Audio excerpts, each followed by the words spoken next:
Imagine a lone figure hunched over a parchment in the flickering candlelight of a medieval scriptorium, the air thick with the scent of ink and aged vellum. Every scratch of the quill feels urgent, almost desperate, as if the words being copied hold the weight of the world itself. In the shadows, these scribes preserved texts that whispered of cataclysms to come, wars, plagues, the fall of kingdoms, all captured in verses so enigmatic they could chill the blood of those who dared to interpret them. This was the world of the Sibylline Oracles, a collection of prophecies so feared and revered that they haunted the imaginations of emperors, popes, and common folk alike for centuries. Their origins shrouded in mystery, these ancient utterances were believed to foretell the rise and ruin of empires, echoing across time with an eerie, undeniable power. What if I told you that these cryptic verses did more than just predict the future, they actively shaped it? In an age where faith and fear walked hand in hand, the Sibylline Oracles became a tool of immense influence, consulted by kings on the eve of battle, debated by scholars in hushed chambers, and feared by millions who saw in their lines the finger of divine judgment pointing toward an uncertain tomorrow. This isn't just a story about old books or forgotten lore. It's a journey into the heart of medieval mystery, where prophecy and power collided in ways that determined the fate of nations. Across Europe, from sprawling courts to secluded monasteries, these dark prophecies fueled revolutions, justified wars, and even offered hope in times of despair, all while remaining just ambiguous enough to mean everything and nothing at once. And that's exactly what we're exploring together today, the incredible, often unsettling legacy of the Sibylline Oracles.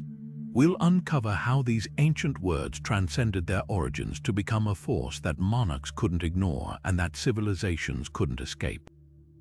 You'll discover why so many were willing to risk everything to possess these texts, and how their shadow stretched from the dusty scrolls of antiquity straight into the politics and piety of the Middle Ages.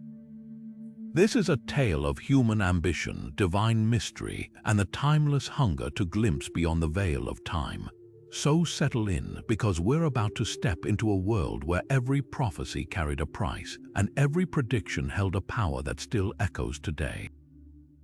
To truly grasp the immense power these prophecies held, we need to understand their surprising origins. The title Sibylline Oracles itself is a bit of a historical layer cake, a blend of pagan antiquity and medieval faith.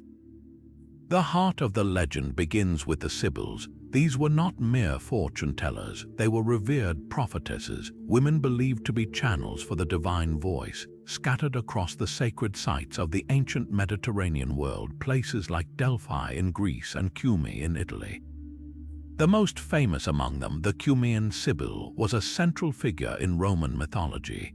It was she, according to Virgil's epic poetry, who guided the hero Aeneas through the underworld, offering him a glimpse of Rome's glorious future. The original pagan oracles consulted by Roman emperors were state secrets, locked away and only to be opened in times of dire crisis, believed to hold the formulas to appease the gods and save the Republic. But the texts we're discussing, the ones that captured the medieval mind, are something different entirely. They are a collection of hundreds of verses composed over several centuries, from around the 2nd century before the Common Era to the 5th century after. What's so fascinating is their journey from pagan prophecy to Christian scripture. Early Christian writers saw an opportunity within these old verses. They recognized the Sibyl's authority in the classical world and began to compose new oracles or reinterpret existing ones, to reframe her predictions not as praises for Roman gods, but as veiled announcements of the one true God and the coming of Jesus Christ. They found what they believed were clear parallels, prophecies of a savior, a final judgment, and a kingdom of heaven. This process of Christianization is what saved the texts from being lost to time. Medieval monks toiling in their scriptoria became the unlikely guardians of this pagan-turned Christian tradition. They painstakingly copied and preserved these texts not because of their classical heritage, but because they were convinced the Sibyl had been a divinely inspired prophetess who, though living before Christ, had somehow foreseen the entire Christian story. To them, she was a voice in the wilderness of the pagan world, a beacon of truth pointing toward the revelation to come. This gave the oracles an aura of incredible sanctity and mystery. The structure of these prophecies made them uniquely captivating and notoriously difficult to interpret.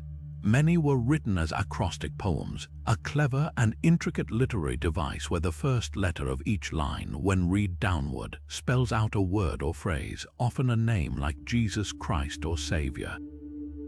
This hidden code was seen as proof of their divine inspiration, a secret message woven into the text for the faithful to discover. The verses themselves were composed in dactylic hexameter, the same majestic meter used in Homer's Iliad and Odyssey, which lent them a solemn, rhythmic, and authoritative tone. And the language within was purposefully veiled. They spoke in a lexicon of symbols, eagles, lions, and dragons representing empires, numbers holding cryptic significance, and events described through a mist of allegory. A prophecy might not name a specific king or a year, but would talk of a beast with many heads or a falling star. This ambiguity was their greatest strength. It meant that every generation, facing its own unique crises, whether it was the Black Death, the invasion of a foreign army, or the schism within the church, could look into the shimmering pool of the Sibyl's words and see their own reflection staring back, convinced that these ancient verses were predicting their present moment. This wasn't just about predicting the future, it was about making sense of a chaotic and often terrifying world. Their survival was nothing short of a miracle, a precarious journey across continents and through the collapse of empires. As the Roman Empire fractured and the Western half descended into what we often call the Dark Ages, the fate of classical knowledge, including the Sibylline Oracles, hung by a thread. Their passage into the medieval world was secured through three great streams of preservation: the Byzantine Empire, the Islamic scholarly tradition, and the network of monastic scriptoria in Western Europe. In the East, the Byzantine Empire, with its capital at Constantinople, became the primary custodian of classical Greek and Roman learning. Byzantine scholars saw themselves as the direct heirs of Rome, and they meticulously preserved and studied ancient texts. The Sibylline Oracles, particularly those written in Greek, were copied and recopied in the great libraries and scriptoria of Constantinople. Emperors like Justinian, who sought to consolidate both earthly and religious authority, found immense value in these prophecies. The oracles were consulted not just for spiritual guidance but for political legitimacy. Their verses scanned for clues about military campaigns, the stability of a reign, or the divine favor of a dynasty. This Byzantine tradition ensured the texts remained in circulation, a living part of the imperial and scholarly conversation for centuries. Meanwhile, as the light of classical learning dimmed in the West, it was rekindled in the East through another unexpected channel, the Islamic world.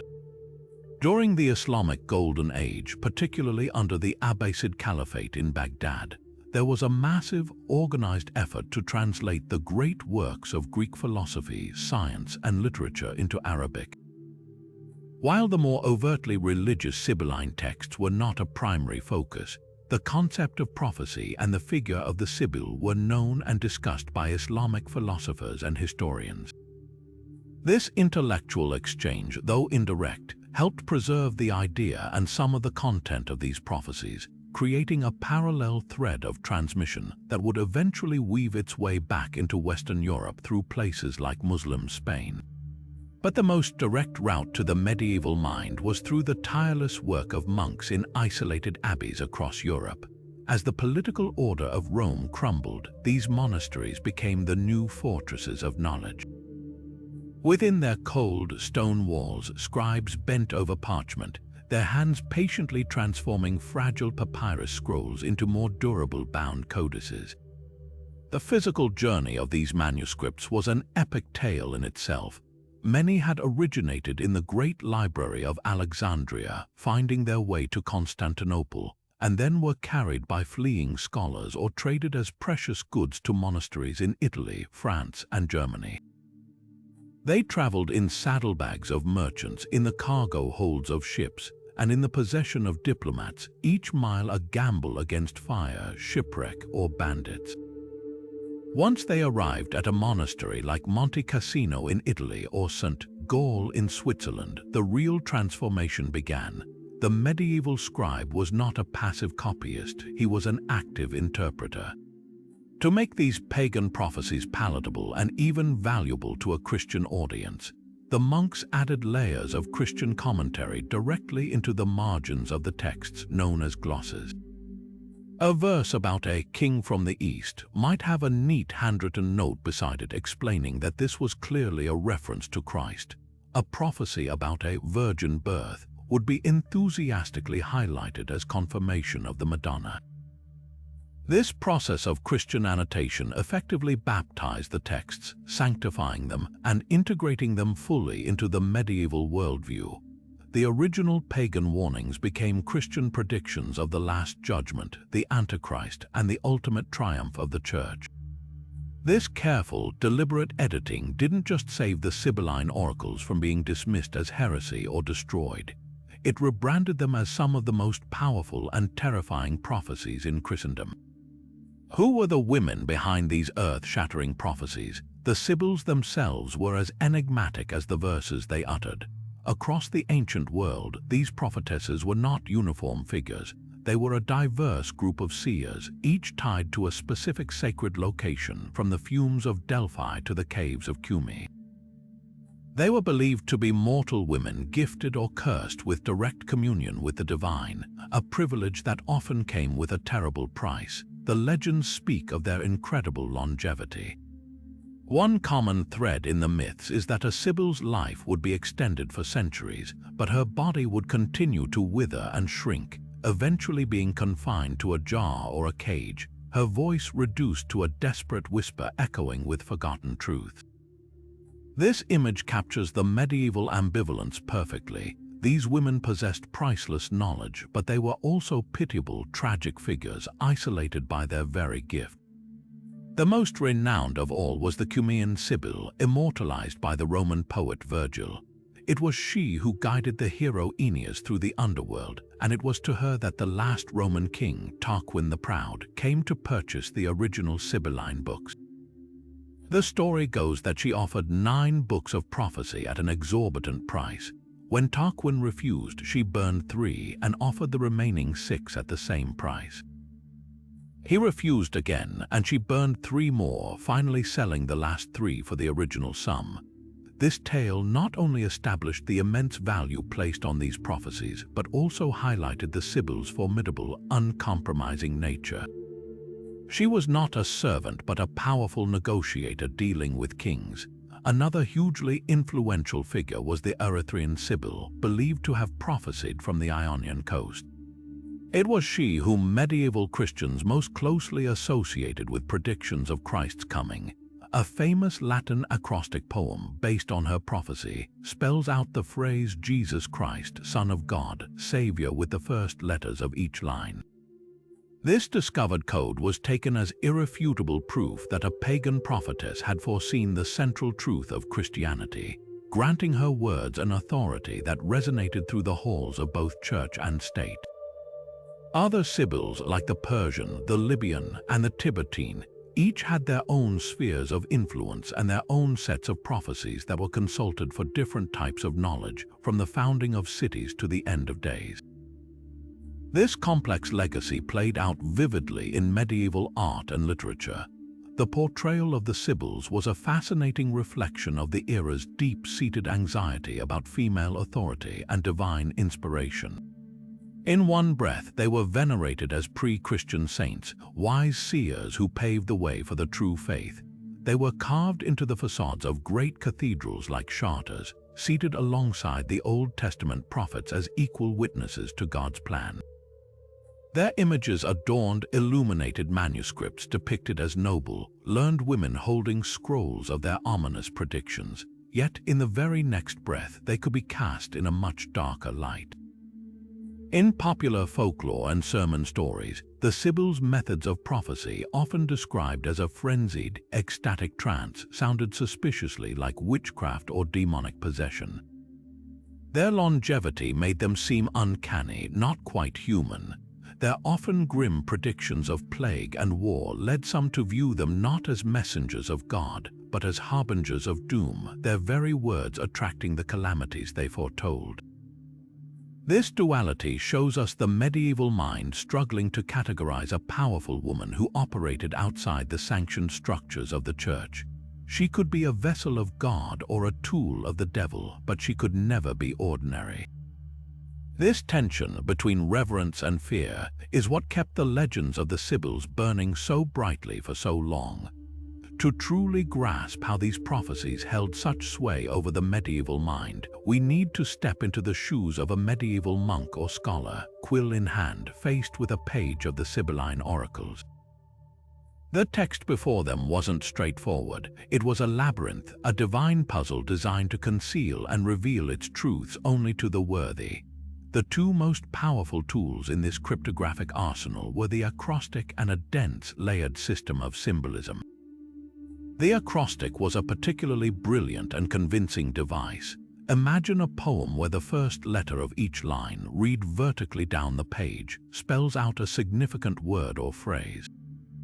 One of the most famous examples attributed to the Erythraean Sibyl is an acrostic that spells out the Greek words Isus Christos Thea, Uios Sota, Jesus Christ, Son of God, Savior. For a medieval Christian, this was not a clever literary trick, it was a miracle.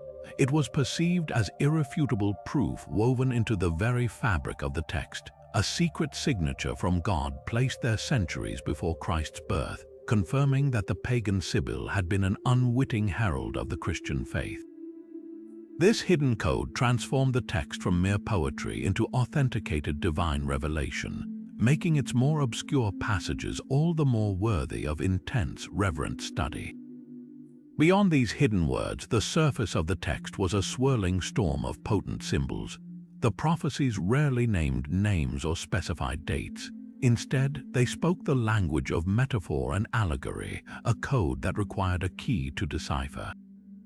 Empires and kingdoms were never called by their common names. They were represented by animals, a practice that felt both ancient and biblical.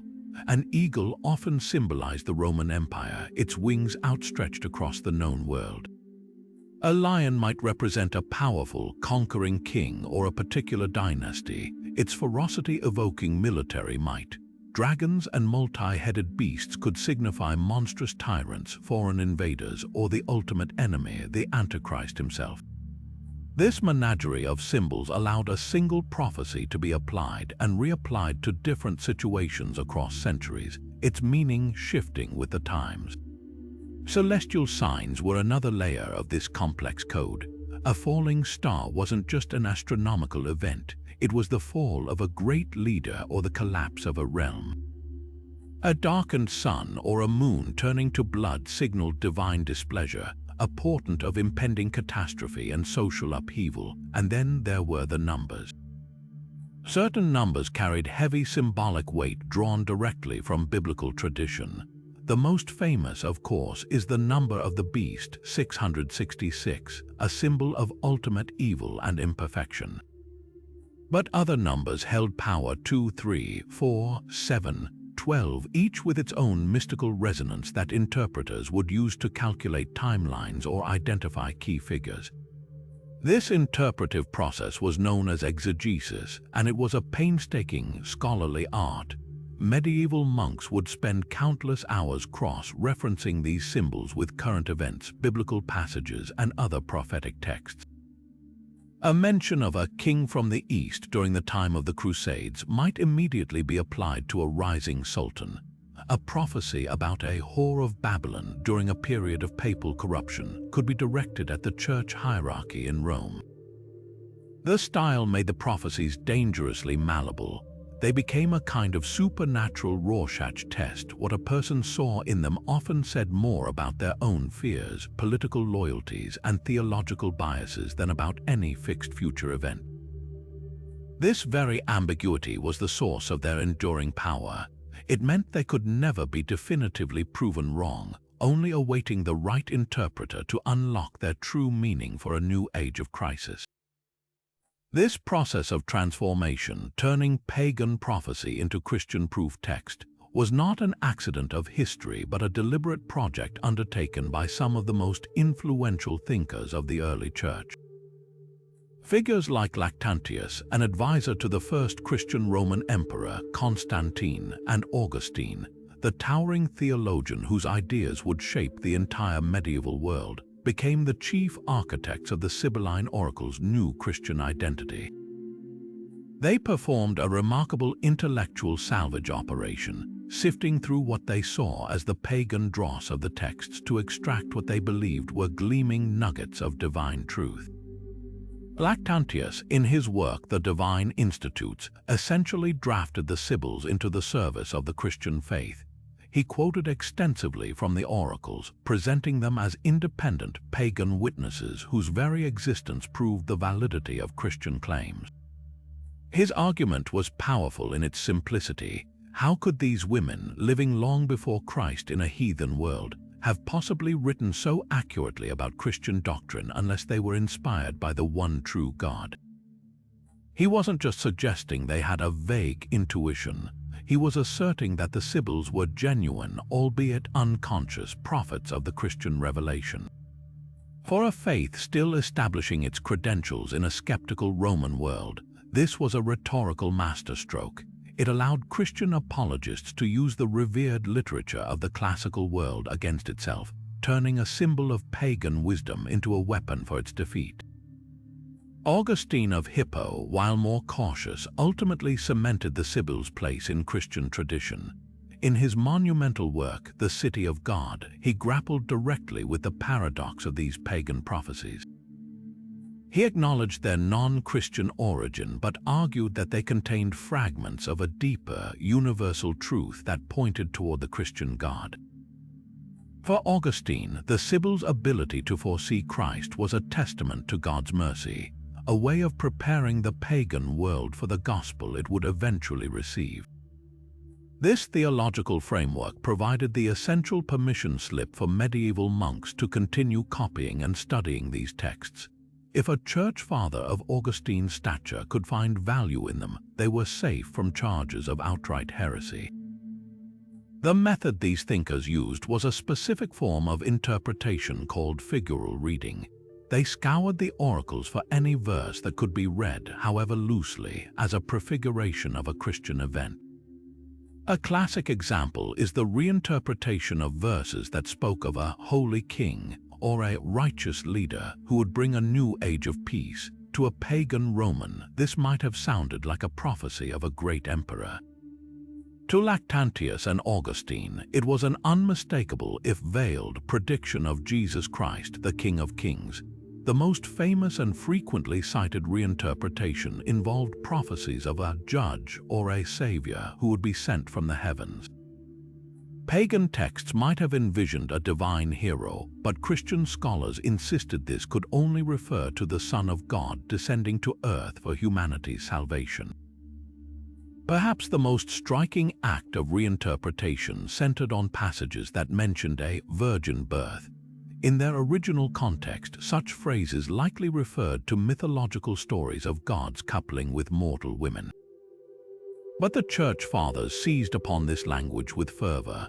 They presented it as a direct parallel to the Virgin Mary and the birth of Jesus, a miraculous sign that the Sibyl had glimpsed the central mystery of the Incarnation centuries before it occurred. This wasn't seen as a coincidence, it was divine providence, a truth so powerful it had broken through the veil of paganism. The sheer audacity of this project is breathtaking when you consider the era's deep and abiding suspicion of non-Christian sources.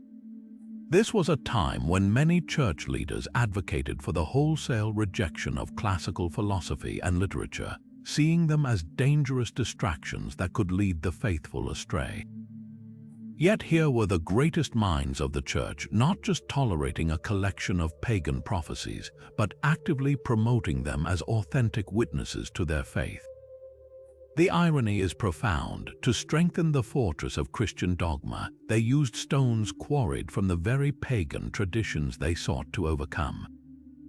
This strategic embrace allowed the dark and enigmatic prophecies of the Sibyls to flow safely into the mainstream of medieval thought, where they would eventually fuel the fires of both piety and rebellion for centuries to come. But this theological acceptance was only the beginning. The true power of the Sibylline Oracles was unlocked when they were picked up not by theologians but by politicians. In the high-stakes game of medieval power, where divine right was the ultimate source of legitimacy, these ambiguous prophecies became the perfect weapon. Rulers and popes alike realized that if you could control the interpretation of prophecy, you could effectively claim to have God on your side, bending public perception and divine mandate to your will. This was realpolitik dressed in the robes of Scripture, and it turned the cryptic verses of the Sibyl into a decisive force in shaping the destiny of empires. Few figures illustrate this volatile dynamic better than Frederick II Hohenstaufen, the 13th century Holy Roman Emperor whom many simply called Stupa Mundi, the wonder of the world. Frederick was a paradox, a Christian emperor born in Italy, raised in Sicily, who spoke 6 languages including Arabic, and whose court was a vibrant hub of Muslim, Jewish, and Christian scholars. To his supporters, particularly his loyal court poets and propagandists, he was the fulfillment of Sibylline prophecy, the long-awaited last world emperor. This was a powerful messianic figure found in the oracles, a sovereign who would unite East and West, usher in an age of unprecedented peace, and ultimately laid down his crown in Jerusalem at the end of days. His supporters scoured the texts for verses that could be applied to him, highlighting his efforts during the Sixth Crusade, where he managed to successfully negotiate the peaceful surrender of Jerusalem through diplomacy rather than bloodshed. To them, this proved he was the wise, peaceful emperor the prophecies foretold. But to his enemies, most notably a series of powerful popes who were locked in a bitter struggle with him for supremacy, the very same man was the embodiment of evil. They wielded the Sibylline Oracles like a cudgel, reinterpreting the exact same symbols to cast Frederick as the Antichrist. His cosmopolitan court, his tolerance of Islam, his intellectual curiosity, all were twisted into signs of diabolical heresy. A prophecy about a beast rising from the sea became, in their preaching, a clear reference to Frederick emerging from Sicily. His successful but unorthodox recovery of Jerusalem, achieved without a glorious battle, was framed not as a miracle but as a deceitful pact with the Muslim enemy, a trick only the father of lies could pull off. The same Sibylline verses that offered his supporters a blueprint for his divinity gave his enemies a handbook for his demonization. His reign became a battleground of competing prophecies, showing how these ancient words could be deployed to build up or tear down a ruler with terrifying efficiency. This weaponization of prophecy was not confined to imperial disputes. It permeated the very structure of medieval power struggles. During the investiture controversy of the 11th and 12th centuries, a century-long war of wills between popes and emperors over who had the right to appoint bishops, both sides feverishly circulated Sibylline prophecies to legitimize their cause. The papal party used them to portray the emperor as a tyrannical figure foretold to oppose the true church, while imperial supporters found verses that depicted the pope as a false prophet, the mystical whore of Babylon corrupting Christ's teachings for worldly power. It was a propaganda war fought with parchment and prophecy, each side convinced that divine providence, as revealed by the Sibyl, was exclusively theirs. Perhaps the most widespread and effective use of this propaganda was during the Crusades. Preachers like Bernard of Clairvaux, rallying knights to take the cross, didn't just quote the Bible, they invoked the Sibylline Oracles. They preached that the events unfolding in the Holy Land, the rise of Saladin, the loss of Jerusalem, had been predicted centuries earlier. This wasn't just history, it was prophecy being fulfilled in real time. The call to crusade was framed as a divine imperative, a chance to step into a preordained narrative and play a role in the final act of salvation history. This gave the conflict an apocalyptic urgency that mere political or religious argument could never muster. A knight riding into battle believed he was not just fighting a human enemy, but confronting the very forces of darkness the Sibyl had seen in her visions. The sheer brilliance of using these prophecies was their built-in deniability. Because the texts were so symbolic and open to interpretation, a ruler could never be proven to be manipulating them. If a prophecy failed to come true, the interpreter simply claimed the timing was wrong or the reading was slightly off. It was a self-renewing source of authority. In an age where divine will was seen as the ultimate force behind earthquakes, plagues, and military victories, having a prophecy in your back pocket was like having a direct hotline to the heavens. It could justify a war, quell a rebellion, or sanctify a dubious claim to the throne. The Sibylline Oracles, therefore, were far more than quaint medieval curiosities.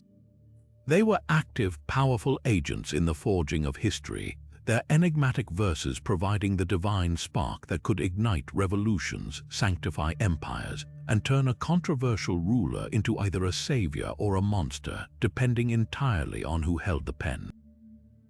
Yet for all their terrifying power over kings and emperors, the most profound and lasting impact of the Sibylline Oracles was felt not in the courts, but in the hearts of the common people. When these ancient texts spoke of the end of days, they were not offering a distant theological concept.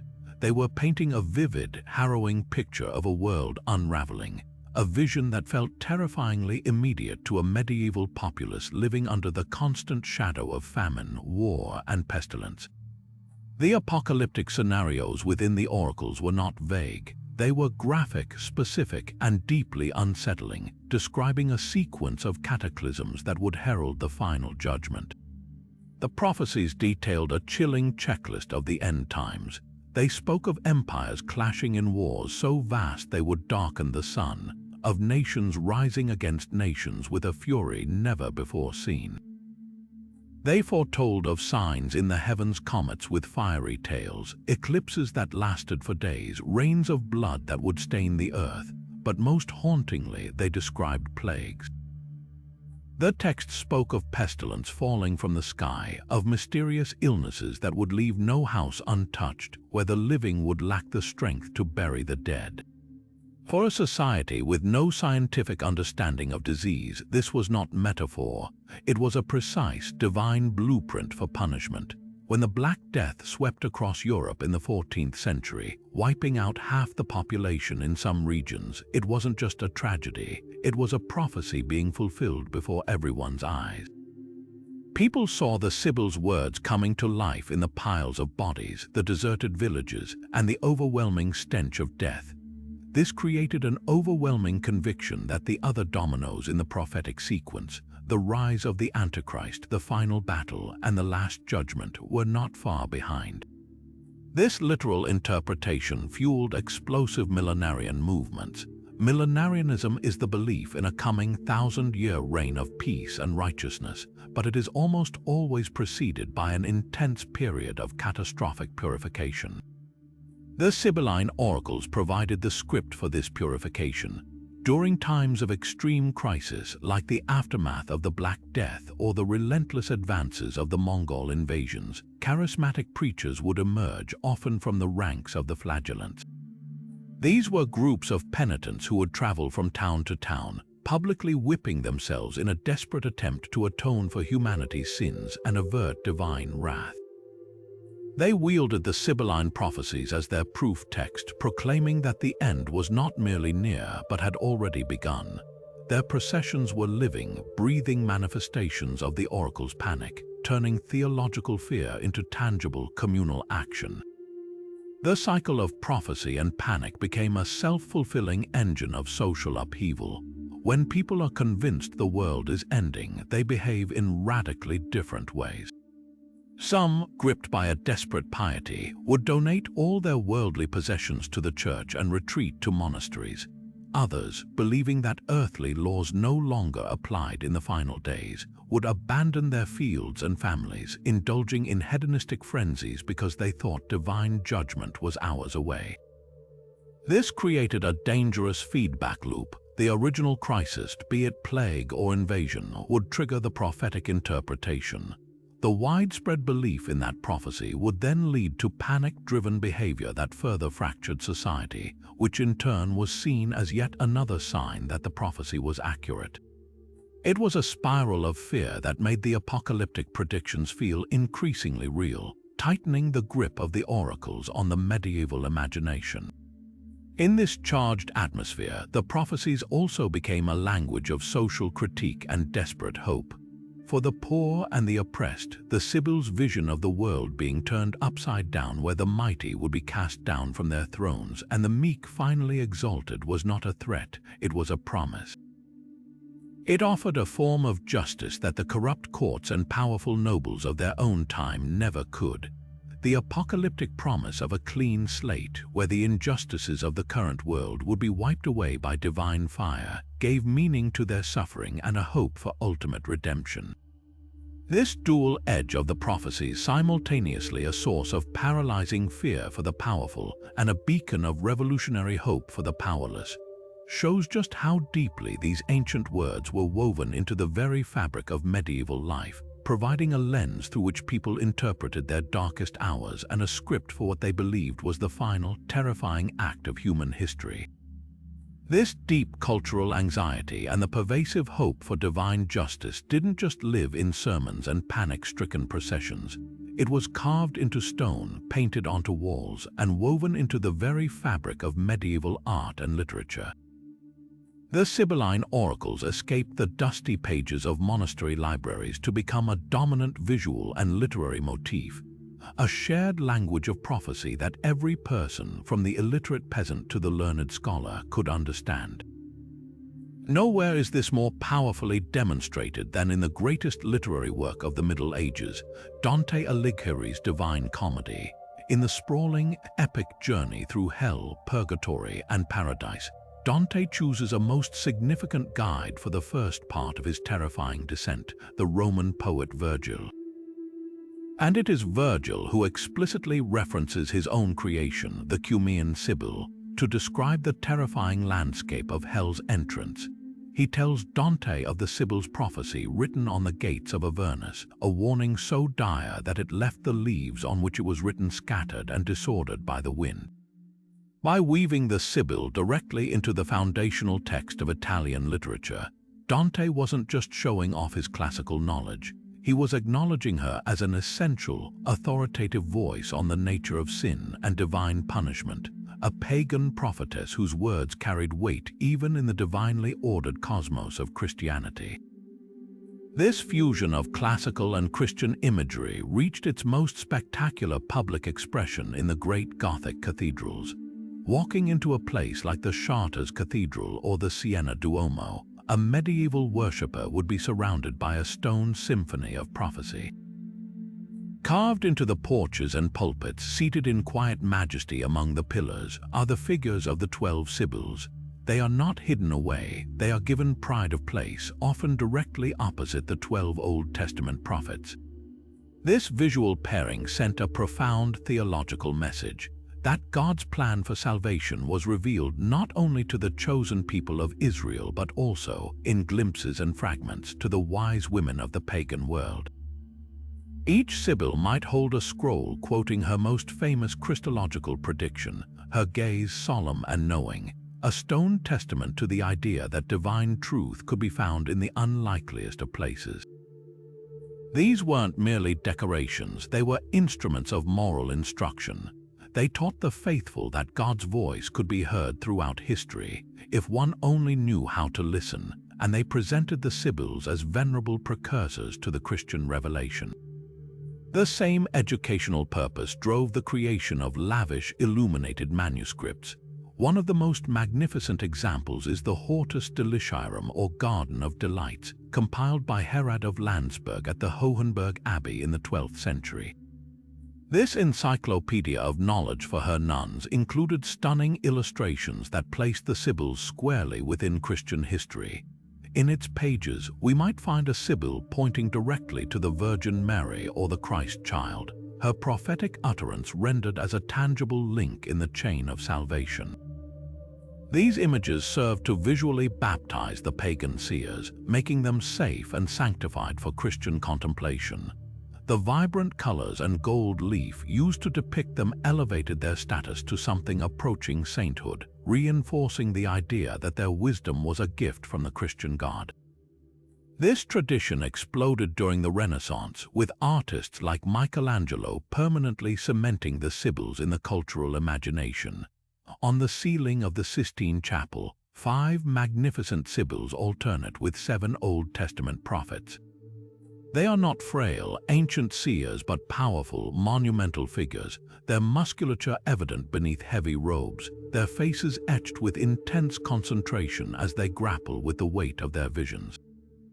The Libyan Sibyl, poised in a graceful contrapposto, or the Delphic Sibyl, her eyes wide with foresight, are portrayed with a physicality and intellectual vigor that equals any of the male prophets. Michelangelo's genius was in humanizing their divine inspiration, showing the immense human effort required to channel a message from God. These artworks were the culmination of the medieval project to reclaim the Sibyls, transforming them from shadowy figures of pagan mystery into powerful, respected pillars of a Christian worldview, their prophecies forever immortalized as proof of a divine plan that encompassed all of human history. While the Sibylline prophecies painted vast cosmic dramas, they also drew a startlingly specific map of the future, one that zeroed in on the sacred and strategic cities that defined the medieval world. The fates of Rome, Constantinople, and Jerusalem weren't just historical possibilities in these texts. They were divine certainties, preordained endpoints in a heavenly plan that every ruler and pilgrim felt compelled to navigate. This wasn't abstract theology. It was a geopolitical blueprint that guided armies, inspired explorers, and convinced generations that their actions were mere footsteps on a path the Sibyl had already foreseen. At the heart of this prophetic geography was the powerful, recurring legend of the last world emperor. This was no ordinary monarch. According to the oracles, this messianic figure would be a holy warrior king, emerging to finally unite a fractured Christendom, crush all its enemies, and usher in a final era of peace before the end of days. His ultimate act would be a pilgrimage of ultimate surrender, journeying to Jerusalem to lay down his crown on Golgotha, returning earthly power to God. This prophecy electrified the medieval imagination, turning ambitious rulers into potential candidates for this divine role. When Charlemagne was crowned emperor on Christmas Day in the year 800, many saw it as the first step in this prophecy. Centuries later, the German Emperor Frederick II, despite his excommunication, skillfully used this very legend to bolster his authority, especially after he negotiated the peaceful return of Jerusalem in 1229. His supporters proclaimed he was the promised emperor, fulfilling the Sibyls' ancient words through diplomacy rather than bloodshed. This idea was so potent it outlived the Middle Ages, influencing the ambitions of later rulers like Charles V of the Holy Roman Empire, who saw his vast domains as the foundation for this final, unifying Christian imperium. The destiny of cities was also foretold with chilling precision. For Rome, the prophecies were a double-edged sword. Some verses praised it as the eternal city, the seat of an empire that would last until the end of time. Others predicted its utter desolation, a ruin haunted by wolves and owls, its pride humbled into dust. This deep anxiety about Rome's fate haunted the papacy, influencing its political and military decisions for centuries. The fear wasn't just of invasion, but of failing a divine test. Constantinople, the magnificent capital of the Byzantine Empire, held a similar place in the prophetic landscape.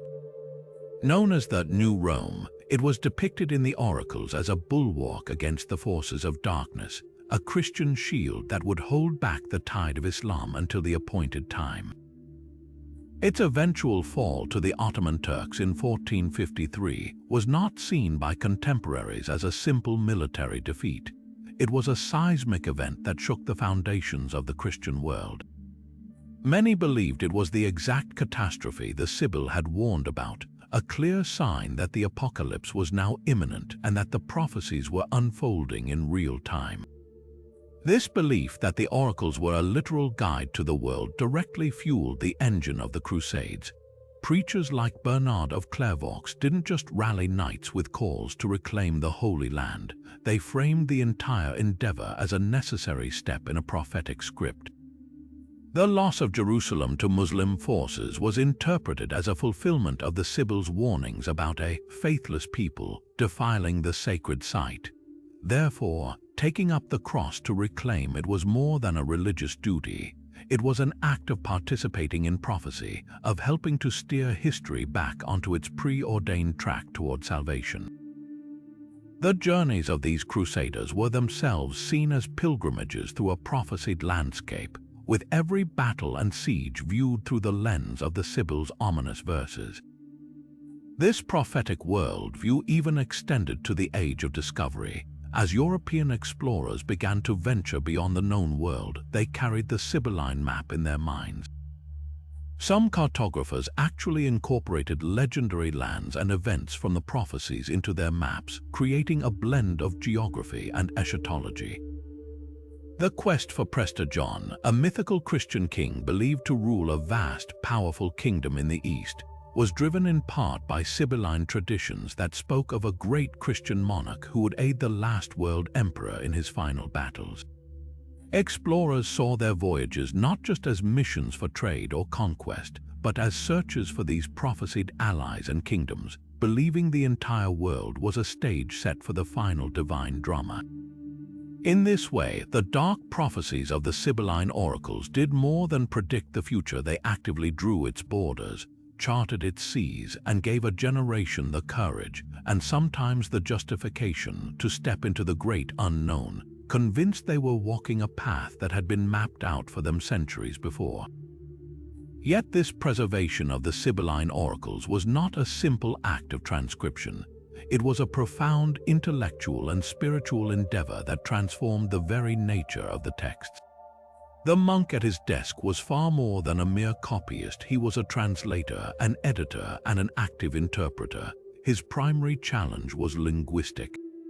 Many of the Greek originals that found their way to Western European monasteries were arriving from Byzantine sources, and few monks were truly fluent. The process of translation was a careful, painstaking puzzle, often moving from Greek to a rough Latin draft and then into a more polished, readable version. Each word choice was a theological decision. A term for king could imply a worldly emperor or the heavenly Christ. A word for judgment could mean an earthly battle or the final judgment. The scribe had to navigate this semantic minefield, constantly making choices that would align the pagan prophecy with orthodox Christian doctrine. To ensure this alignment, monks developed a sophisticated system of annotation known as glossing. In the wide margins of the parchment, or between the tightly written lines, they would add their own explanations and commentaries in a smaller, neater script. These glosses were the key to baptizing the text. A verse that originally spoke of a pagan deity might have a note beside it saying, "This means the one true God." A prophecy about the destruction of a city could be glossed as a clear reference to the future fall of Babylon, a common medieval code for Rome if the papacy was fallen into sin. In this way, the monastic scribe wasn't just preserving an ancient text. He was actively constructing its Christian meaning layer by layer, stroke by stroke. This made the scriptorium a hotbed of intellectual activity, where the boundaries of orthodoxy were constantly being negotiated and defined. This sacred work was centered in a handful of Europe's most renowned monastic powerhouses. The Abbey of Monte Cassino in Italy, rebuilt to greatness in the 11th century under Abbot Desiderius, became a luminous center for this labor. Its location made it a natural crossroads for Greek and Latin scholarship, and its scriptorium produced some of the most beautiful and authoritative copies of the Sibylline texts, often decorated with intricate initials and illustrations that visually reinforced their Christian interpretation. Far to the north, the Swiss Abbey of St. Gallen, with its legendary library, served as another crucial node in this network. Its meticulous scribes, working in a specially designed room that maximized precious daylight, ensured the accurate transmission of these complex verses across the Germanic world. These monasteries functioned like the neural network of medieval Europe, passing ideas, texts, and illuminated prophecies along a sacred circuit that kept learning alive. The monks who dedicated their lives to this task were driven by a powerful conviction that they were preserving divine wisdom for a future generation teetering on the brink of the apocalypse. They saw themselves as guardians of a fragile flame, protecting a spark of truth through an age they perceived as dark and dangerous. They believed the Sibyls' prophecies were not historical curiosities but urgent bulletins from the edge of time, meant to prepare humanity for the tumultuous events of the last days. By copying them, they were ensuring the faithful would have the necessary guidebook for the final reckoning. This sense of purpose came with immense risk. Engaging with such ambiguous, potent material always skirted the edge of heresy. A misstep in translation, an overly creative gloss, or a personal interpretation that deviated from church doctrine could attract the suspicion of powerful bishops or even the papal court. The very act of preserving these texts was a delicate dance with authority, a testament to the monks' belief that the value of this hidden divine wisdom far outweighed the potential peril to their own souls. This complex relationship between the Church and the Sibylline Oracles was never a simple embrace. For every theologian like Lactantius who saw them as divine preparation, there stood another powerful voice condemning them as dangerous pagan superstitions that threatened the very foundations of Christian doctrine. This tension created a centuries-long love-hate relationship where the same texts could be venerated in one monastery and burned as heresy in the next. The institutional church constantly wrestled with a fundamental question: could these prophecies, which so powerfully predicted Christ, also contain the seeds of spiritual chaos? One of the earliest and most significant condemnations came from Pope Gelasius I in the late 5th century. In his famous decree, De Libris Recipiendis et non recipiendis, on the books to be received and not to be received, he explicitly listed the Sibylline Oracles among the apocryphal texts to be rejected by the faithful. His reasoning was stark. He acknowledged that some parts might contain echoes of truth, but he argued the texts were ultimately unreliable, invented by the devil to confuse the faithful and lead them into error by mixing el-Ojayeri with truth. For Gelasius, the risk was simply too great. Allowing these non-canonical, pagan prophecies to circulate freely gave them an authority that rivaled the Bible itself, potentially creating a parallel and uncontrollable stream of revelation outside the control of the Church. This papal condemnation set a powerful precedent, providing ammunition for centuries of clerics and inquisitors who viewed the oracles with deep suspicion. A central theological controversy sparked by the prophecies was their perceived encouragement of fatalism. If the future was so meticulously detailed and preordained, as the Sibylline verses seemed to suggest, what became of human free will and moral responsibility? This struck at the heart of Christian teaching. If a prophecy stated that a specific emperor would be the Antichrist or that a great plague would decimate Europe in a certain year, did that mean individuals were powerless to change their fate? Critics argued that this belief could lead to spiritual apathy, where people might neglect prayer, repentance, and good works, believing their actions were irrelevant in the face of an unchangeable divine script. It could also justify moral abdication, A soldier committing atrocities in war might excuse himself by claiming he was merely fulfilling a prophecy he had heard a preacher quote. The Church insisted that God's foreknowledge did not eliminate human choice, but the vivid, deterministic narratives of the oracles made this a delicate balance to maintain, often causing significant anxiety among the laity. This fear of uncontrollable interpretation made the oracles a prime target for the medieval Inquisition. While the full machinery of the Inquisition is more associated with later centuries, the principles that guided it were applied vigorously to those who spread what were deemed unorthodox interpretations of prophecy.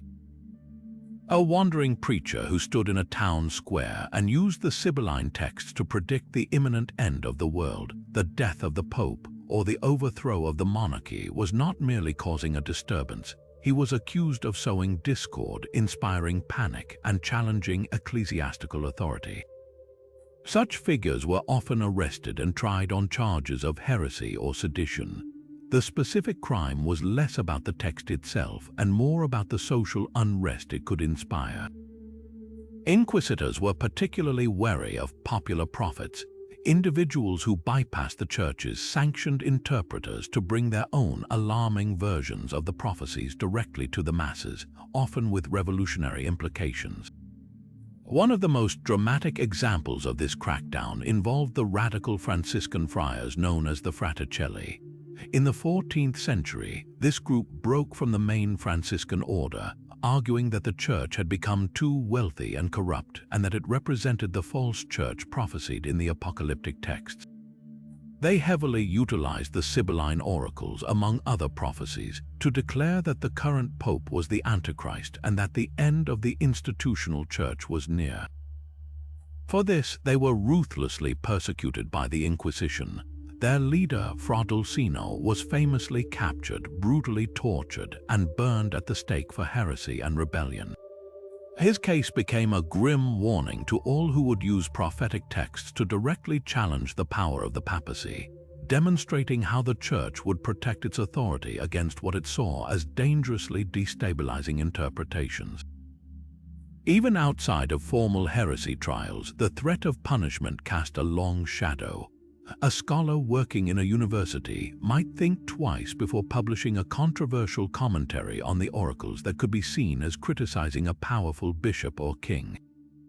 A parish priest knew that quoting a Sibylline prophecy in a sermon to predict a bad harvest or a nobleman's downfall could attract the unwelcome attention of his superiors. This created a climate of cautious self-censorship, where the public discussion of these texts was often pushed to the margins, into whispered conversations and clandestine manuscripts. Yet, despite the risks, the prophecies never disappeared. Their compelling power and their undeniable hold on the popular imagination ensured they were copied, shared, and debated in secret, a persistent underground current of alternative belief that flowed just beneath the surface of approved medieval religion. But here's a crucial point that often gets lost in the mist of history, a distinction that scholars have debated for centuries. The texts that haunted the medieval world were not the original Sibylline books of ancient Rome. They were something else entirely, a later creation that borrowed the name and the aura of the original to lend itself an air of unimaginable antiquity and authority. Understanding this difference is key to unraveling the entire mystery. The original Sibylline books were a state secret, a sacred collection of prophecies kept under lock and key in the Temple of Jupiter on Rome's Capitoline Hill. According to legend, they were the very texts purchased from the Cumaean Sibyl by King Tarquin. These were not for public consumption. They were a divine emergency manual, to be consulted by a special committee of priests only when the Republic faced an existential threat, a strange portent, a devastating plague, or the approach of a seemingly unstoppable enemy. The advice within was said to be practical rituals to appease the gods, which deities to sacrifice to, which new cults to introduce to the city. Their power was so feared that after the original books were destroyed in a temple fire in 83 before the Common Era, a commission was sent across the empire to recollect any and all Sibylline verses they could find, attempting to reassemble that lost divine knowledge. The texts that medieval monks pored over by candlelight, the ones we've been discussing, are now known to scholars as the Sibylline Oracles. This is the critical distinction. The oracles are a sprawling collection of hundreds of verses, composed by many different authors over several hundred years, from around the 2nd century before the Common Era to perhaps the 5th century after. They are not a single lost book but a vast compilation, a library of prophetic poetry that grew over time. Most were written in Greek, not Latin, and they originated not from the heart of Rome but from the Greek-speaking Eastern Mediterranean, particularly from places like Alexandria in Egypt, which was a hotbed of intellectual and religious exchange. These texts were never locked in a Roman temple. They were circulating, evolving, and being expanded long after the original Roman books had turned to ash. This creative expansion is where things get fascinating. The loss of the genuine article, the original Roman Sibylline books, created a vacuum, a mystery box that countless writers and religious thinkers were all too eager to fill. Because no one could definitively say what the original prophecies contained, it gave medieval authors and compilers a tremendous amount of freedom. They could attribute virtually any new prophecy they wished to the venerable figure of the Sibyl, clothing their own political commentary, theological arguments, or hopes for the future in the impeccable, ancient credentials of a pagan prophetess. A Christian writer wanting to argue for the divinity of Christ could compose a new verse and seamlessly insert it into an existing collection, presenting it as a newly discovered, ancient Sibylline prediction of the Messiah. A critic of a corrupt emperor could write a scathing allegory about a beast and have it circulate as a recently unearthed prophecy from the time of the Roman kings. The impossibility of contradiction, thanks to the loss of the originals, made the Sibylline tradition a wonderfully flexible and powerful tool for propaganda. For medieval scholars who stumbled upon these different texts, the distinction could be bewildering. A learned monk might find a Latin manuscript that claimed to be a translation of the original books consulted by the Roman Senate, while in a different library, he might discover a Greek codex filled with wildly different prophecies that also bore the Sibyl's name. The more astute among them began to notice the anachronisms, prophecies that mentioned events long after the supposed time of the Sibyl, or clear references to Christian theology in texts purportedly written by a pagan. This led to intense debates about authenticity. Some, like the church father Lactantius, accepted them at face value as miraculous pre-Christian witnesses. Others, more skeptical, saw them as pious forgeries, but forgeries with a holy purpose, to convince pagans of the truth of Christianity by using an authority they already respected. This scholarly confusion only added to the mystique, creating layers of interpretation and mystery that ensured the Sibylline Oracles would remain a captivating and perpetually debated cornerstone of medieval prophetic literature. Charlemagne's coronation as Holy Roman Emperor on Christmas Day in the year 800 was far more than a political masterstroke. It was a moment steeped in prophetic significance that many believed had been foretold centuries earlier. As he knelt in St. Peter's Basilica, the crown placed upon his head by Pope Leo III, those versed in the Sibylline tradition saw the ancient words springing to life. The oracles spoke of a great emperor, a restorer of unity and faith, who would usher in a new golden age for Christendom.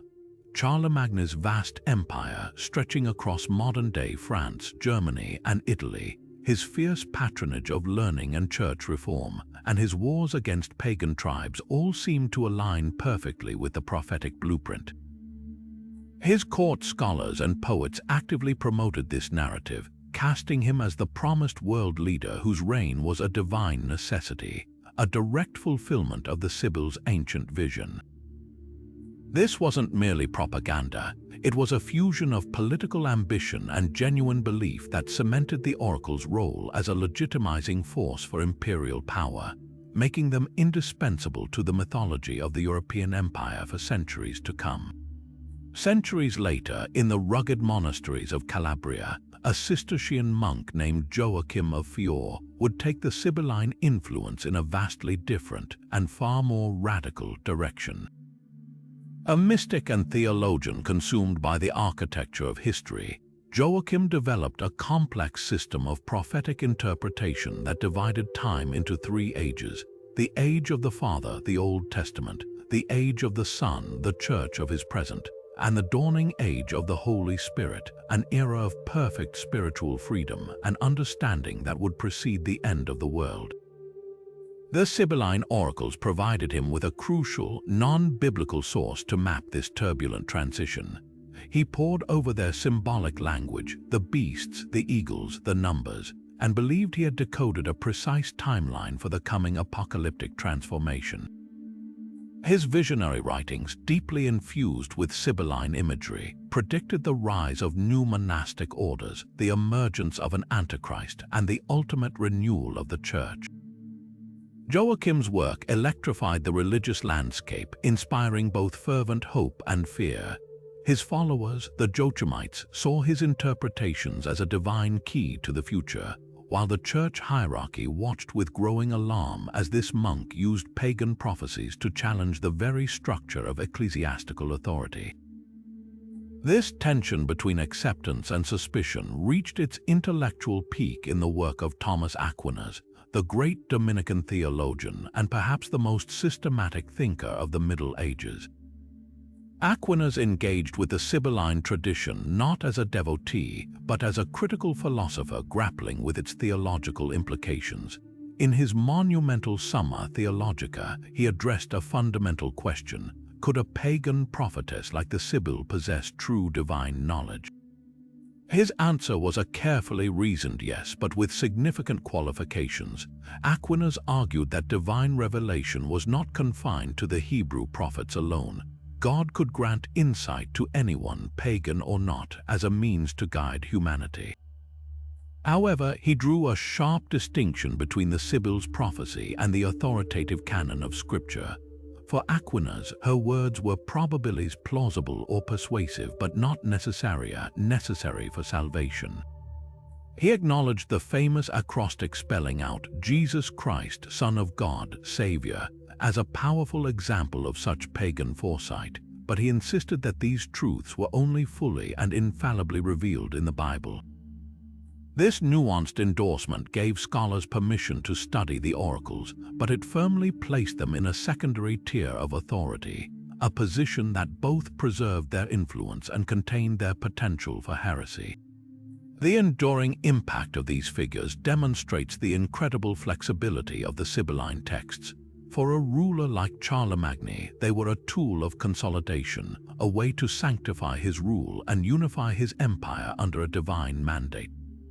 For a mystic like Joachim of Fiore, they were a revolutionary codebook, offering a secret history of the future that empowered him to critique the present church and envision its utter transformation. For a scholar like Aquinas, they were an intellectual puzzle, a case study in the boundaries of divine revelation that had to be meticulously defined to protect orthodox doctrine. Each of these towering intellects integrated the oracles into their worldview in a unique way, and their powerful endorsements, whether enthusiastic or cautious, acted like a seal of approval. By engaging with these pagan prophecies, they ensured the texts were continuously copied, debated, and disseminated, weaving the Sibyl's dark and enigmatic voice ever more deeply into the fabric of medieval thought, and ensuring her predictions would continue to haunt the imaginations of those who sought to shape the world or foresee its end. Imagine the immense challenge facing a medieval scholar hunched over a fragile Greek manuscript of the Sibylline Oracles. His task was monumental: to render these complex, poetic, and heavily symbolic verses into a language his contemporaries could understand, primarily Latin. This was not a simple word-for-word substitution. It was a high-wire act of interpretation where a single misstep could alter the perceived course of divine history. The original Greek text was composed in dactylic hexameter, a specific poetic meter that gave the prophecies their rhythmic, authoritative cadence. This musicality was nearly impossible to replicate in Latin, often forcing translators to choose between preserving the poetic flow or the literal meaning, with most opting for the latter to avoid doctrinal error. The dense, metaphorical language posed an even greater hurdle. A Greek word for king might carry connotations of a tyrannical ruler, while its closest Latin equivalent might imply a benevolent sovereign. Translators had to make constant judgment calls, their choices effectively shaping how generations would understand a prophecy about a future emperor or the Antichrist himself. Perhaps the most delicate task involved the Christianized elements woven into the pagan texts. A verse that early Christian scribes had subtly tweaked to point toward Christ needed to be handled with extreme care to ensure that the correct interpretation was preserved in the new language, reinforcing the text's sanctity rather than accidentally revealing its complex editorial history. The journey of these words did not stop in the scholarly Latin of the monasteries. To achieve true widespread influence, the prophecies had to make the leap into the vernacular languages, the everyday speech of the nobility, the merchants, and eventually even literate laypeople. This process, occurring from the 12th century onward, was perhaps the most transformative phase in the life of the oracles. Translators working into Old French, Middle High German, and later Middle English faced a new set of obstacles. These languages often lacked the precise theological and philosophical vocabulary of Latin. How does one translate a concept like the abomination of desolation or the 1,000-year reign for a knight or a burgher who had never studied theology? The translators frequently resorted to paraphrase and simplification, using more familiar imagery and metaphors.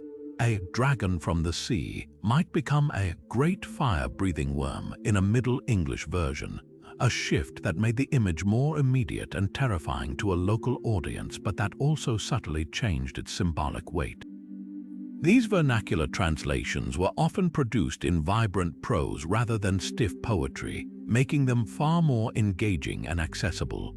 They were read aloud in noble courts, discussed in market squares, and copied into personal books of hours, transforming the Sibylline Prophecies from a specialized clerical concern into a cornerstone of popular culture and shared anxiety. This democratization of divine knowledge had a profound impact.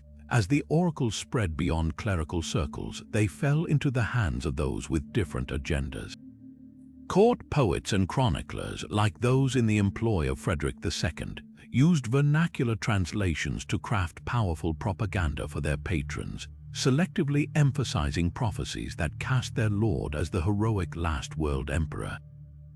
Conversely, critics of the powerful could use the same widely available texts to frame a corrupt pope or a cruel king as the prophesied Antichrist. The loss of nuanced control meant the Church could no longer serve as the sole interpreter of these potent verses. A prophecy about a great whore corrupting the faith could be authoritatively glossed by a priest as a reference to ancient Babylon, but in the hands of a radical preacher addressing a crowd of disgruntled peasants, that same verse could become a direct and incendiary accusation against the contemporary papacy or the local bishop. The translation into common tongues didn't just spread the words, it multiplied their meanings, unleashing a whirlwind of interpretive possibilities that both enriched and dangerously destabilized medieval religious and political life. Among the most chilling and persistent themes in the Sibylline Oracles were the vivid, gruesome predictions of natural disasters and rampant disease. The texts did not speak of these events as mere misfortunes. They were depicted as divine judgments, deliberate acts of purification or punishment sent to scourge a sinful humanity. The verses described earthquakes that would swallow cities whole, floods that would rise to drown the world, and plagues so horrific they would leave the living utterly bereft, unable even to bury their mounting dead. This was not abstract poetry. For the medieval mind, it was a precise and terrifyingly accurate forecast of the world they actually inhabited, a place perpetually on the brink of catastrophe. When the Great Famine struck northern Europe from 1315 to 1317, it felt like a page from the Sibyls' book had come to life. The catastrophe began with a period of relentlessly heavy rains, a perpetual winter that rotted seeds in the ground and drowned livestock. This was followed by crop failures, skyrocketing grain prices, and finally, widespread starvation. To those suffering through it, this was no random weather pattern. It perfectly matched the Sibylline warnings of celestial displeasure and a world thrown out of balance. The famine was interpreted not as a natural disaster, but as a direct consequence of human sin, a collective moral failure that had invited divine retribution. This belief transformed public suffering into a profound spiritual crisis, fueling a desperate search for atonement. This interpretive framework reached its horrifying zenith with the arrival of the Black Death in the mid-14th century. The plague's symptoms, the black buboes, the high fever, the rapid and gruesome death, seemed ripped directly from the most apocalyptic passages of the oracles. As the pestilence swept across continents, wiping out perhaps half of Europe's population, the conviction that this was the prophesied end was inescapable. The sheer scale of the mortality, the speed of its spread, and the inability of doctors or priests to stop it all pointed to one conclusion. This was the Sibyls' great purification, the final reckoning she had foretold centuries earlier. The psychological impact was profound and corrosive. Daily life became saturated with an overwhelming sense of impending doom, as people watched their families, neighbors, and entire communities vanish, believing each death was a confirmation of an ancient and unstoppable prophecy. This pervasive dread triggered extreme social and religious responses. The most visible were the penitential processions of the flagellants. These groups of believers, often numbering in the hundreds, would march from town to town, publicly whipping themselves with metal-tipped scourges until their backs were raw and bloody. They were not merely praying for deliverance, they were acting out the Sibylline narrative, performing a brutal ritual of atonement meant to appease a wrathful God and avert the next phase of prophecies, which they believed would be even worse. Their chants and sermons were heavily laced with verses from the oracles, turning their marches into living, breathing enactments of the apocalyptic text. Inevitably, this toxic combination of fear and the need for a tangible cause also fueled violent scapegoating. If the disaster was a punishment for sin, then someone among the community must be responsible for bringing down this divine wrath. Jewish communities, often isolated and viewed with suspicion, became the most frequent targets of this hysterical logic. Baseless rumors spread that they had poisoned wells, and these accusations were given prophetic weight by those who claimed the Sibyl had spoken of, a people within who betray the truth. This led to horrific pogroms and massacres across Europe, a tragic attempt to purify the community and halt the plague by eliminating the perceived source of corruption, all justified through a distorted lens of fulfilled prophecy. Perhaps the most fascinating aspect of this dynamic was the feedback loop it created between the text and reality. Each new disaster didn't just feel like a fulfillment of prophecy, it actually became one. Interpreters, monks, preachers, and scholars would return to the oracles after an event like the Black Death and actively reinterpret the verses in light of what had just happened. A vague line about a pestilence from the east was now definitively linked to the Mongol trade routes that had brought the plague.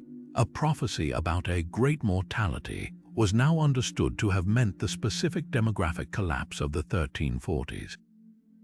The texts were not static, they were living documents that were constantly being updated and annotated to reflect the latest catastrophe, making them seem more accurate and authoritative with every passing crisis. This loop ensured the prophecies remained forever relevant, their dark wisdom continually confirmed by the relentless tragedies of the medieval world. But the story of the Sibyls did not remain confined to the vaulted ceilings of cathedrals or the parchment pages of scholarly texts. Their legends seeped down through the cracks of high culture, flowing into the fertile soil of medieval folklore and peasant superstition, where they took on a life entirely their own. In the village square, by the hearth fire, and in the whispered tales of midwives, the Sibyls were transformed. they were no longer just the formidable prophetesses of antiquity. They became spectral figures who haunted the edges of the known world, mystical beings as likely to be encountered at a crossroads as in an ancient book. This was a world where the supernatural was woven into the fabric of daily life, and the Sibyls found a new home as powerful, if ambiguous, figures of folk magic and local legend. In this popular imagination, the distinctions between the different Sibyls often blurred into a single, powerful archetype, the ageless, wandering, wise woman. She was sometimes called the Sibylla or the Queen of Sheba in certain tales, a figure of immense knowledge who possessed the secrets of the natural world. Peasant folklore is rich with stories where her prophecies were invoked not for the fate of empires, but for the practical, urgent concerns of rural life. A farmer trying to save his crops might repeat a charm attributed to the Sibyl to ward off a hailstorm believed to be summoned by a witch's malice. A fragment of a Sibylline verse, often misremembered and mixed with Christian prayer, was thought to hold power over the weather, to bless a field for planting, or to protect livestock from the murrain. These were not the complex acrostics of scholars. They were potent, spoken spells, a form of verbal magic that gave ordinary people a sense of control over an unpredictable and often cruel world. The Sibyl's connection to hidden knowledge also made her a patroness of healing and love magic, realms far removed from her original prophetic calling. Herbalists and cunning women who passed their craft down through generations sometimes claimed their knowledge descended from the ancient Sibyls. A poultice for a fever or a salve for a wound might be accompanied by an incantation that began, "By the word of the Sibyl." This lent their practice an air of ancient, pre-Christian authority, elevating their local remedies by connecting them to a timeless, mystical tradition. In matters of the heart, young women might inscribe fragments of what they believed were Sibylline verses on scraps of parchment to be worn as love amulets, or whisper them over a cup of wine to be given to a desired suitor. The line between devout prayer and folk magic was incredibly thin, and the Sibyl's name provided a powerful bridge between the two, offering a pathway to influence forces that seemed beyond human control. This grassroots belief system existed in a complex, often tense, relationship with the official church. While theologians might debate the Sibyl's role in salvation history, the local parish priest often had to contend with parishioners who genuinely feared her prophecies or sought her magical aid.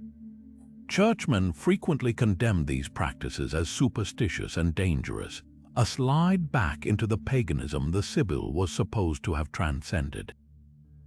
In sermons, preachers would caution their flocks against placing their faith in Sibylline charms or vain prophecies, urging them to seek intercession only through the saints and the Virgin Mary. Yet, despite these condemnations, the practices persisted.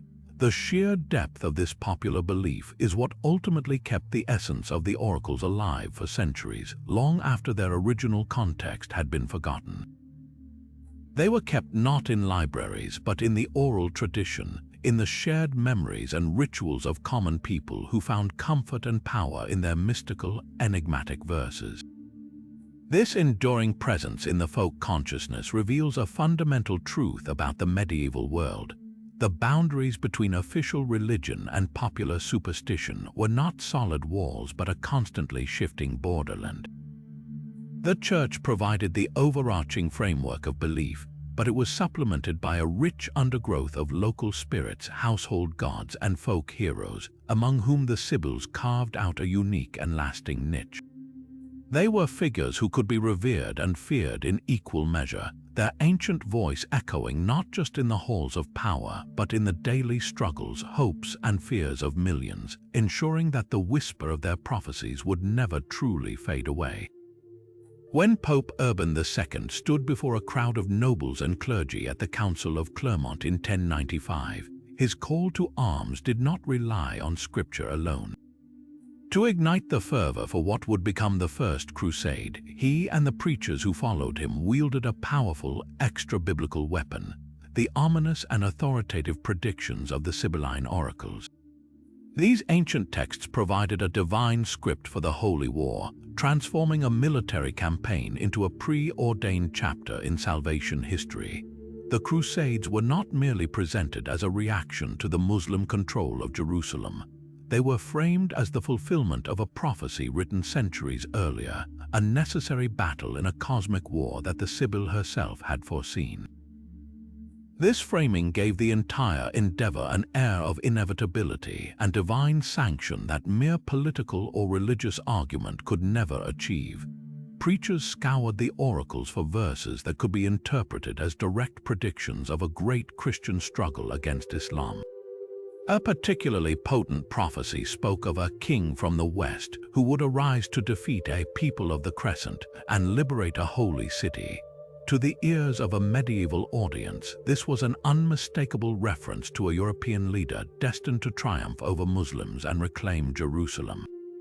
Another widely cited prediction described a great conflict between the children of light and the children of darkness, a battle that would rage for a generation until a sign from heaven, a shining cross in the sky, would grant victory to the faithful.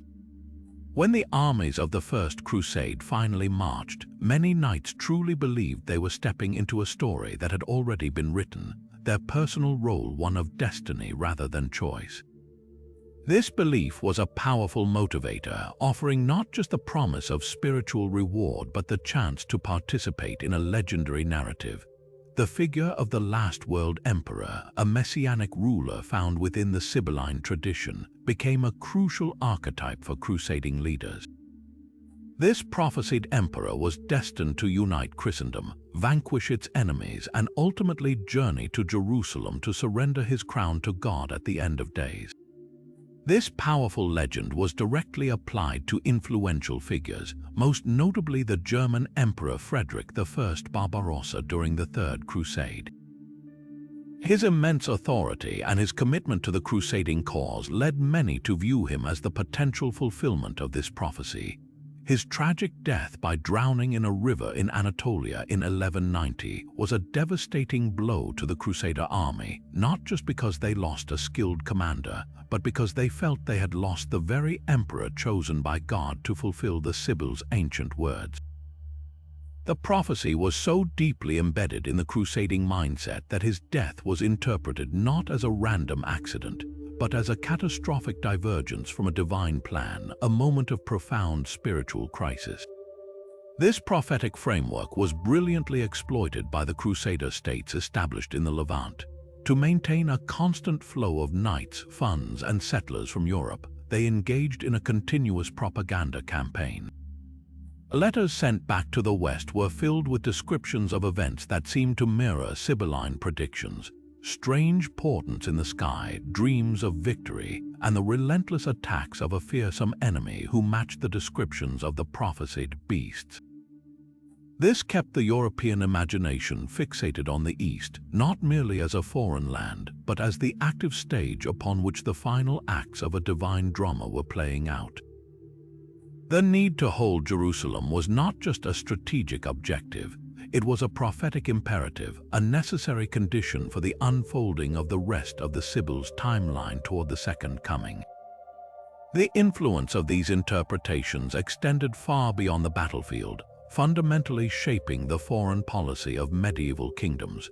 A king's decision to take the cross and commit vast resources to a crusade was often influenced by more than piety.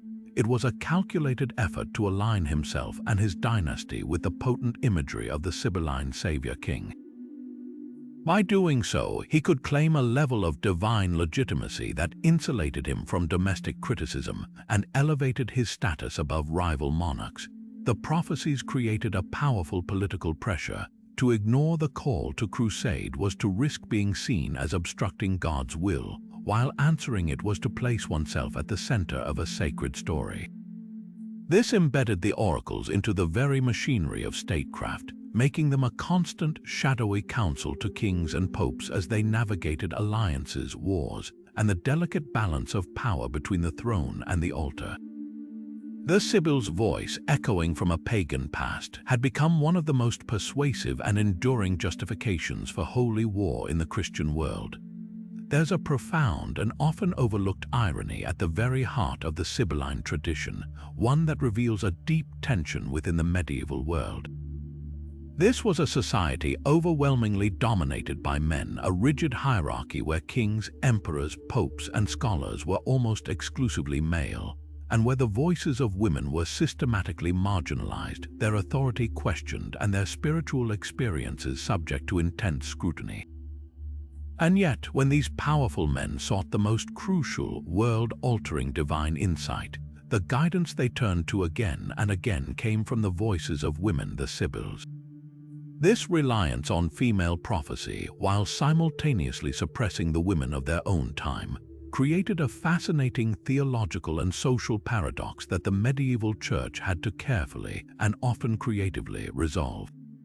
The primary strategy for reconciling this contradiction was to carefully control the narrative around the Sibyls themselves. They were not celebrated as powerful, autonomous female authorities. Instead, the Church Fathers and medieval scholars consistently reframed them as passive vessels, pure instruments through which God's will could be channeled. Their gender was often explained away by emphasizing their virginity or their extreme old age attributes that effectively desexualized them and removed any potential threat their femininity might pose to the male-dominated ecclesiastical structure. They were portrayed not as learned theologians or willful prophets, but as empty conduits, hollow reeds through which the divine breath could blow, producing music they themselves might not fully understand. This framing allowed the male establishment to benefit from the Sibyls' prophetic power, while simultaneously denying them any personal agency or intellectual credit. Their wisdom was God's wisdom. They were merely the microphone, not the speaker. This calculated veneration of long-dead prophetesses stood in stark and often tragic contrast to the treatment of contemporary female mystics. Living women who claimed direct divine revelation, such as Hildegard of Bingen in the 12th century or Catherine of Siena in the 14th, faced an uphill battle for recognition and were constantly shadowed by the suspicion of heresy or demonic deception. Their writings and visions were subjected to relentless examination by male clerics who acted as gatekeepers of orthodoxy, while a few exceptional figures like Hildegard managed to navigate this system with immense political skill, earning the respect of popes and emperors. Their authority was always precarious, conditional, and required constant male validation to be considered legitimate. A living woman's mystical experience was seen as subjective, emotional, and potentially dangerous, something that needed to be tested and controlled. The crucial difference, the key that unlocked legitimacy for the Sibyls while it remained bolted shut for many of their medieval sisters, was antiquity. The Sibyls were safely distant both in time and in culture. They were figures of a remote pagan past, and this very distance allowed the medieval mind to project onto them whatever qualities it needed. They could be sanitized, Christianized, and molded into ideal prophetic figures because there was no living, breathing woman to contradict the image. There was no risk of a Sibyl suddenly expressing a controversial political opinion, criticizing a bishop, or disobeying church authority. Their ancientness made them malleable and therefore safe. Their prophecies existed as static texts which male scholars could edit, gloss, and interpret without any challenge from the original author. A living female mystic, by contrast, was uncontrollable. She could say something new and disruptive at any moment, challenging the status quo and directly threatening the very power structures that the long-silent Sibyls could be made to reinforce.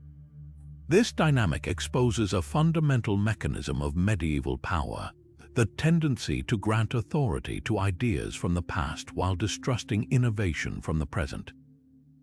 The voice of a woman from centuries before the birth of Christ could be accepted as divine because it had been pre-approved by generations of male scholars and seamlessly woven into a Christian framework. Her foreignness and her antiquity became her credentials. A woman speaking with a similar voice in the 12th century, however, was an unknown variable, a potential source of chaos in a meticulously ordered world. Her revelations had to be filtered through a male confessor, rewritten in his language and approved by a committee of theologians before they could be deemed acceptable. The medieval embrace of the Sibyls, therefore, was not an embrace of female spiritual authority in general. It was a highly specific, carefully managed celebration of a particular type of female voice, one that was ancient, silent, and ultimately, completely controlled by the men who preserved and interpreted her words. For centuries, the full scope of the Sibylline tradition existed as a tantalizing ghost, a collection of fragmented quotes in the works of early church fathers, its complete form lost to time. The thrilling reality of entire manuscripts preserved against all odds only began to re-emerge thanks to a combination of dogged scholarly pursuit and sheer improbable luck. The story of their rediscovery is a detective story etched on parchment, one that began in the great library of a French king. In the 15th century, a scholar working in the Royal Library in Paris stumbled upon a complete Greek manuscript containing 14 books of oracles. This was a monumental find, the first time a medieval scholar had laid eyes on what we now call the oracular Sibyllina, a sprawling compilation that far exceeded the handful of verses previously known from quotes in Lactantius and Augustine. The discovery sent ripples through the intellectual world, offering a breathtakingly complex and often contradictory text that both confirmed the ancient church's interest and opened up 1,000 new questions about its origins and meaning. But the true treasure hunts were just beginning. The arid climate of Egypt, a perfect preserver of papyrus, became a prime hunting ground. From the late 19th century onward, archaeologists sifting through ancient rubbish heaps and digging out buried villas began to uncover papyrus fragments bearing the distinctive Greek hexameter of the Sibylline verses. These weren't the polished, bound codices of a medieval monastery.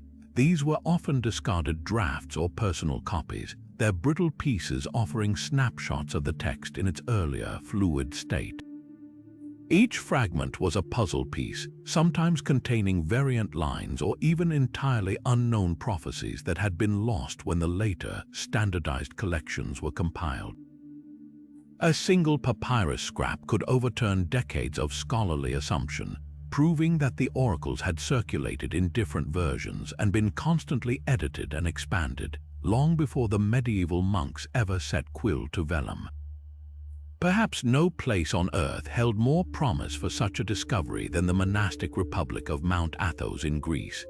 This remote peninsula, home to 20 Orthodox monasteries, had been a fortress of uninterrupted learning since the Byzantine era. Its libraries were legendary, known to contain priceless manuscripts that had been copied and safeguarded while the rest of Europe navigated the turmoil of the early Middle Ages. For Western scholars, gaining access to Athos was a dream fraught with difficulty, requiring special permits and the overcoming of deep-seated monastic suspicion. But for those who succeeded, the rewards were unimaginable. In the silent, incense-heavy libraries of monasteries like the Great Lavra, scholars pored over volumes that had sat untouched for centuries. Here they found older, often more complete, recensions of the Sibylline texts, their margins filled with annotations in Greek, their bindings holding secrets that had been locked away for 1,000 years. Comparing these Athos manuscripts with the Western copies revealed subtle but crucial differences in translation and interpretation, showing how the text had evolved on its separate paths in the Greek East and the Latin West. These physical discoveries did more than just add to the page count.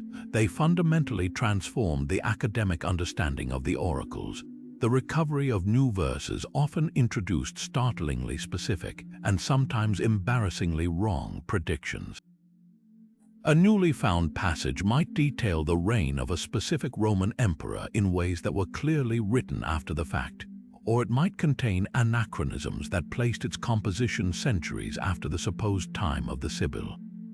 This was the smoking gun for scholars who argued that the texts were not ancient pagan prophecies but rather later compositions, often written with a specific theological or political agenda. The notion of a single, authoritative Sibylline book collapsed, replaced by the messy, vibrant reality of a living tradition, a sprawling corpus of Jewish and Christian apocalyptic poetry that had grown organically over hundreds of years, its authors using the venerable pseudonym of the Sibyl to lend their own urgent messages about their times an air of immovable destiny. This ongoing process of discovery ensured the prophecies never settled into a static, solved mystery. Every time a new manuscript fragment surfaced in an Egyptian dig or was catalogued in a forgotten monastic archive, it reignited fierce debates about authenticity, authorship, and meaning. A variant word in a line about the Son of God could spark intense theological debates.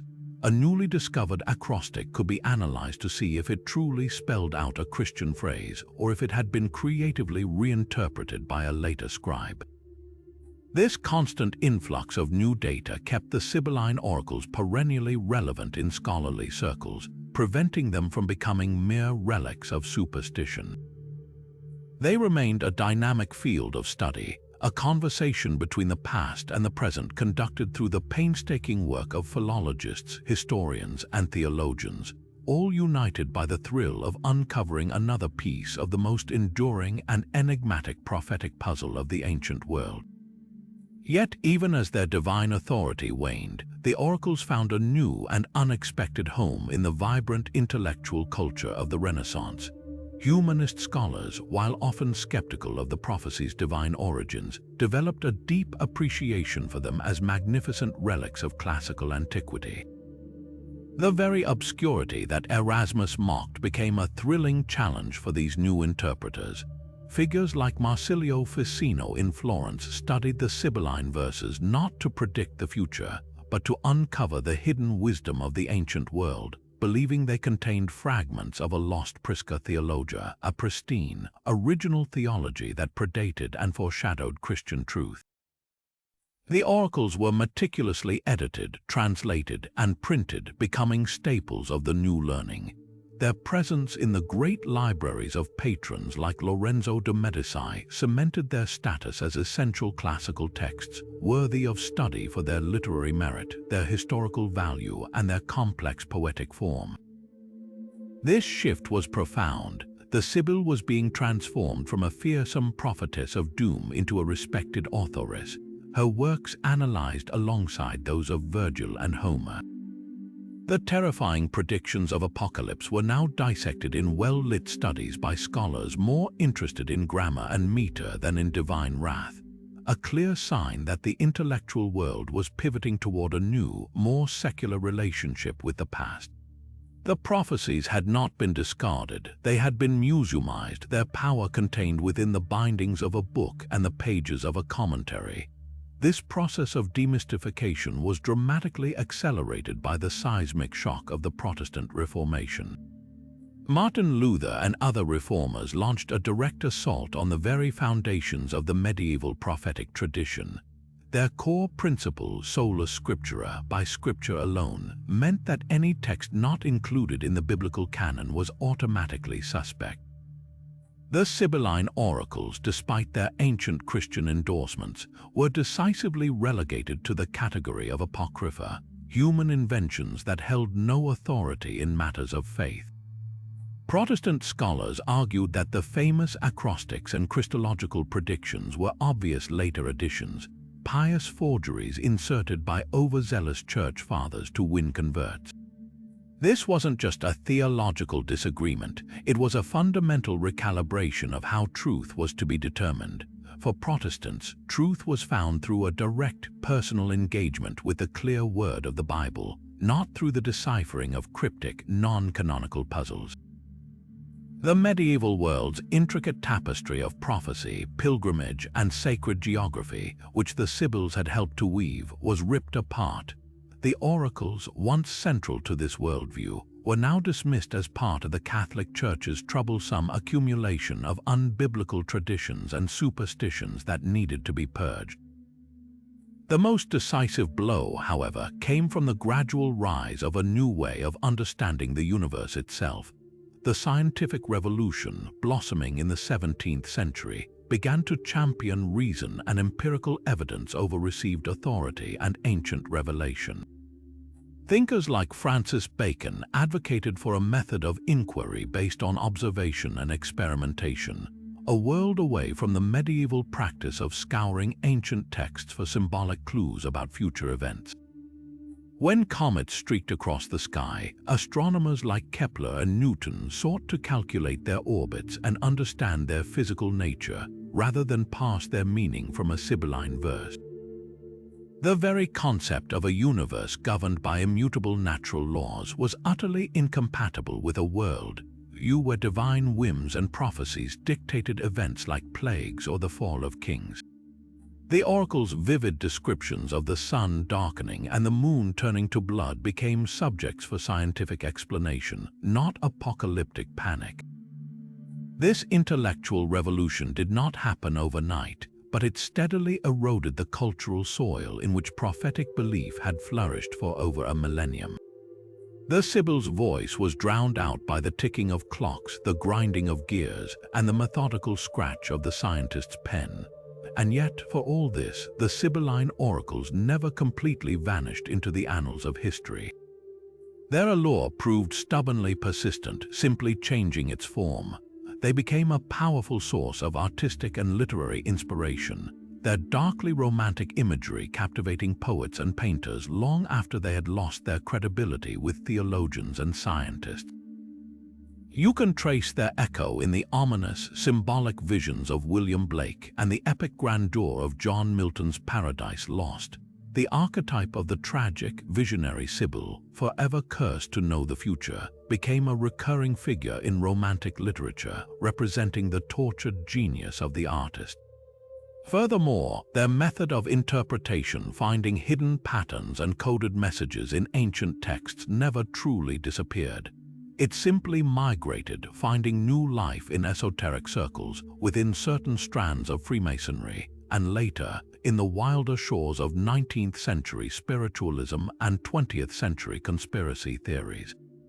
The human desire to find order and meaning in chaos, to believe that the past holds an encrypted map of the future, is a constant.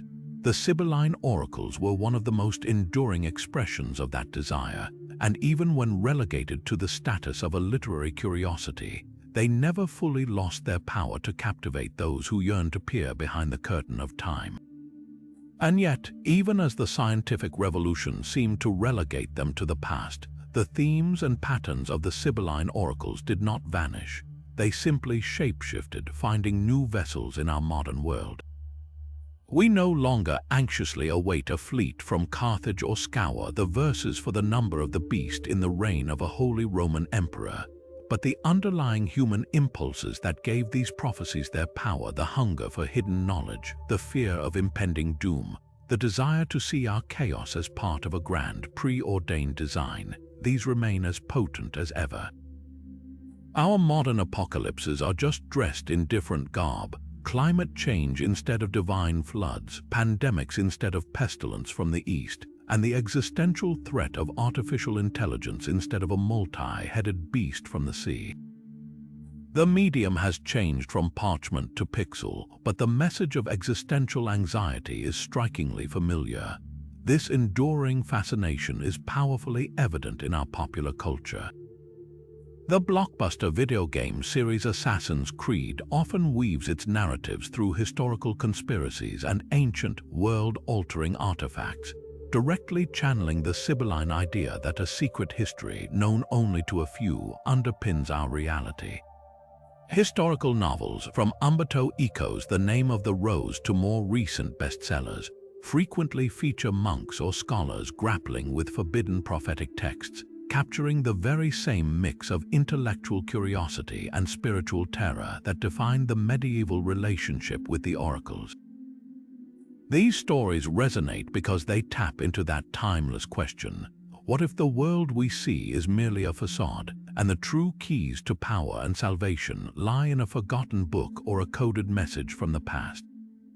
Perhaps the most direct descendant of the Sibylline tradition is the 16th century French astrologer Nostradamus. His cryptic, rhyming quatrains are a perfect modern echo of the ancient oracles. Like the Sibylline texts, his prophecies are brilliantly vague, filled with symbolic language and anachronistic place names that allow every generation to reinterpret them for their own time. Followers have decoded his verses to predict everything from the rise of Hitler to the 9/11 attacks, demonstrating the same pattern of retroactive interpretation that medieval monks used. This practice reveals less about a prophet's accuracy and more about our relentless need to impose narrative order on random, traumatic events, to believe that even the worst catastrophes were foreseen and are therefore part of a plan. This tendency explodes in the digital age with the rampant spread of conspiracy theories. The logic of QAnon or other modern movements is eerily reminiscent of Sibylline exegesis.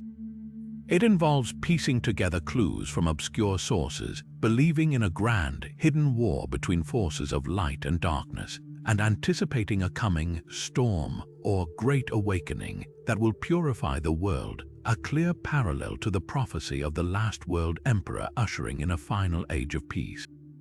These theories provide a sense of agency and understanding in a complex, frightening world, offering believers the intoxicating role of an initiate who alone can see the truth unfolding, just as a medieval scribe believed he alone held the key to the Sibyls' coded warnings.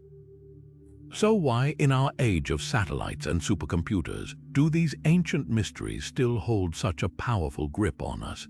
Science can explain the mechanics of a comet, but it cannot soothe the existential dread it might inspire.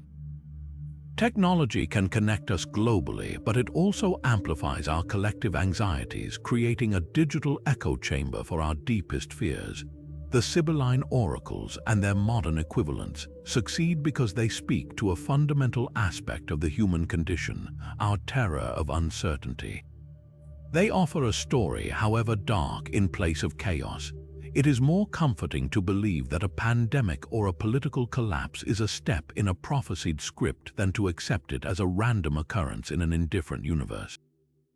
These ancient whispers endure because they address our most profound hopes and fears about the future, proving that the most powerful prophecies are not those that predict events, but those that reveal the unchanging landscape of the human heart. It's tempting to look back at these ancient prophecies and project our own modern world onto their cryptic verses, to believe they somehow predicted the rise of specific leaders or the exact dates of 20th century wars.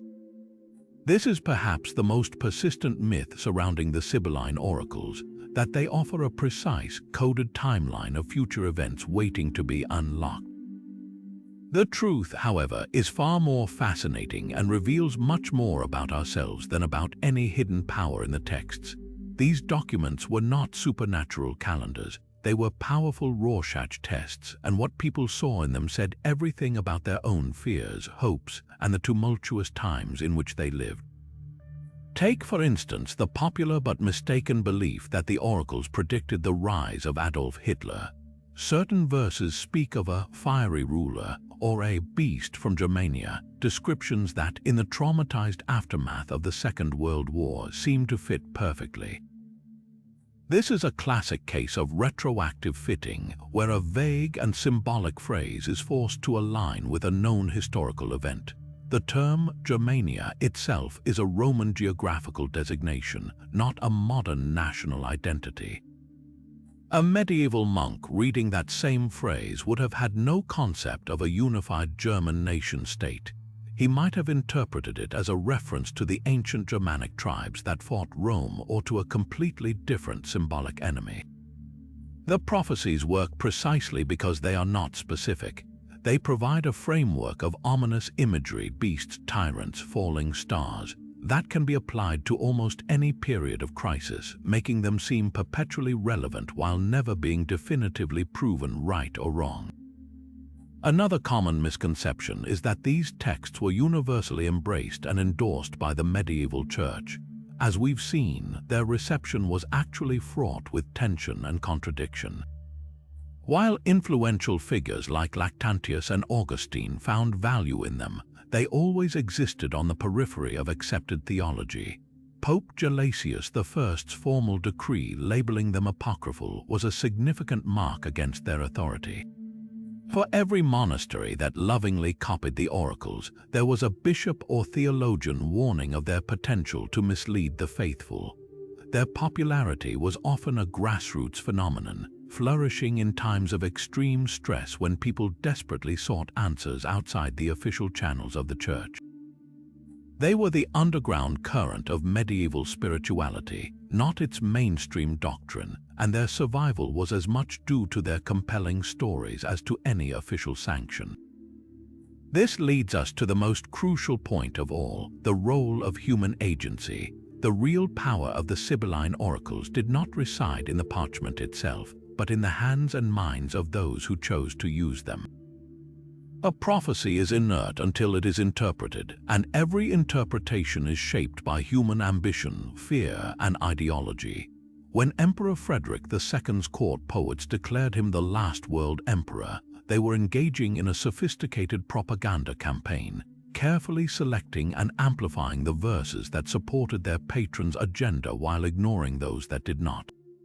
Conversely, when the Pope's supporters used the very same texts to brand Frederick as the Antichrist, they were doing the exact same thing from the opposite direction. The text was a tool, a weapon of information warfare in a battle for the most valuable currency of the Middle Ages, the belief that God was on your side. Recognizing this shifts our entire understanding of their legacy. Rather than viewing the Sibylline Oracles as a failed attempt to predict the future, we can appreciate them for what they truly are, invaluable cultural artifacts.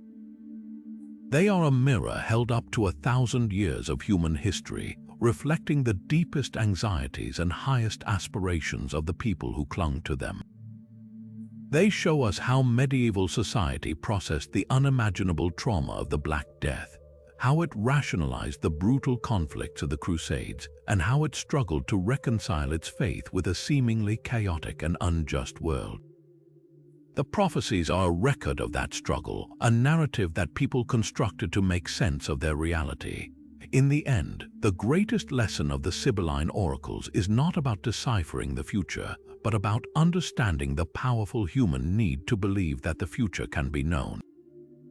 They teach us about the psychology of crisis, the allure of narrative in the face of chaos, and the timeless tendency to find patterns and meaning, even where none may intrinsically exist. They remind us that the most compelling prophecies are often those we write for ourselves, using the language of destiny to navigate the terrifying and beautiful uncertainty of being human. So as we've journeyed from candlelit scriptoria to the battlefields of crusading kings, one thing becomes overwhelmingly clear. The Sibylline Oracles were far more than just old books of predictions. They were dynamic, living forces that evolved from their origins as pagan state secrets into some of the most potent psychological and political tools of the medieval world. They shaped the decisions of emperors, inspired the art of Michelangelo, fueled the fervor of millenarian movements, and offered a strange comfort to populations ravaged by plague and war. Their power didn't come from any supernatural accuracy, but from their brilliant ambiguity, a masterful use of symbolism and metaphor that allowed every generation to see its own fears and hopes reflected back at them. They became a divine Rorschach test, a blank canvas upon which the anxieties of an entire era were projected and given a sense of preordained purpose. This deep human need to seek patterns in chaos, to find a divine script in the terrifying randomness of life, is what truly gave these prophecies their enduring strength. In uncertain times, the idea that current suffering is part of a larger, foretold plan can be paradoxically comforting. It transforms overwhelming chaos into a narrative, however dark, and that narrative makes the world feel less frightening and more manageable. The medieval peasant facing the Black Death, the knight riding on crusade, the emperor facing papal excommunication, each could look into the Sibyls' verses and find a role for themselves in a cosmic story, a reason for their struggle that was bigger than their individual lives. This craving for order in the face of the unknown is a thread that connects the medieval mind directly to our own. Look around our modern world and you'll see the same impulses alive and well. We may not consult ancient acrostic poems about multi-headed beasts, but we devour conspiracy theories that promise hidden patterns. We scan news headlines for signs of predicted economic collapses, and we weave elaborate narratives about climate change or technological singularity that bear a striking resemblance to medieval apocalyptic visions. The medium has changed from parchment to social media feeds, but the underlying psychology is timeless. We are still that same species, desperate to believe that someone, somewhere, once knew what was coming, and that if we can just decipher the code, we can navigate the uncertainty that defines our existence. The story of the Sibylline Oracles, then, is not a quaint historical footnote. It is a profound lesson in how humanity grapples with the unknown. It teaches us that the most powerful prophecies are not those that predict the future, but those that reveal the deepest fears and highest aspirations of the present. They show us that the hunger for mystery, for a glimpse behind the curtain of time, is an indelible part of who we are. If this journey into the heart of medieval mystery has sparked your curiosity, I highly encourage you to dive deeper. Seek out translations of the oracles themselves, marvel at the Sibyls gazing down from the ceiling of the Sistine Chapel, or explore the history of the great monasteries that preserved this strange and compelling legacy. And I'd love to hear from you what other ancient mysteries capture your imagination. Are there lost prophecies, enigmatic texts, or unexplained historical puzzles that you think we should explore next? Let me know your thoughts in the comments below, and until next time, keep wondering. So as the final echoes of the Sibyl's voice fade into history, we're left with one of her own haunting fragments, a verse that seems to transcend its ancient origins and speak directly to our modern soul. Not yet does the immortal wrath of the great God rage at once, but by degrees, and it will remain, and men will be destroyed by their own generations. There's a profound and unsettling truth in those words that goes beyond any specific prediction. It's not about a particular war or plague. It's a timeless observation about the human condition, about how our choices, our conflicts, our very way of life can accumulate into a tide of consequence. It's a warning that resonates just as powerfully today, a reminder that the future is often shaped not by a single cataclysm, but by the slow, steady weight of our own actions. This has been our journey into the heart of one of history's greatest mysteries, a deep dive into the shadowy world of the Sibylline Oracles. If this exploration of how prophecy and power intertwined has captivated you as much as it has me, I'd be incredibly grateful if you'd hit that like button and subscribe to the channel. It truly helps us continue to unravel history's most fascinating enigmas, and now I'd love to turn this over to you. What are the prophetic traditions or historical mysteries that you find most compelling? Have you ever encountered a prediction from the past that felt eerily relevant to our times? Share your own theories and thoughts in the comments below. I read every single one and can't wait to join the conversation. For those of you eager to keep exploring, I've put together a list of further reading on medieval apocalyptic thought and the surprising connections between ancient oracles and modern conspiracy theories, which you can find linked in the description. And be sure to ring that notification bell, because next week we're venturing into another shadowy corner of the past with an investigation into the Voynich manuscript, a book written in a language no one can read, filled with illustrations of plants that don't exist. Is it a brilliant hoax, an encoded secret, or a message from another world? You won't want to miss it. Thank you so much for joining me on this intellectual adventure. Until next time, keep wondering.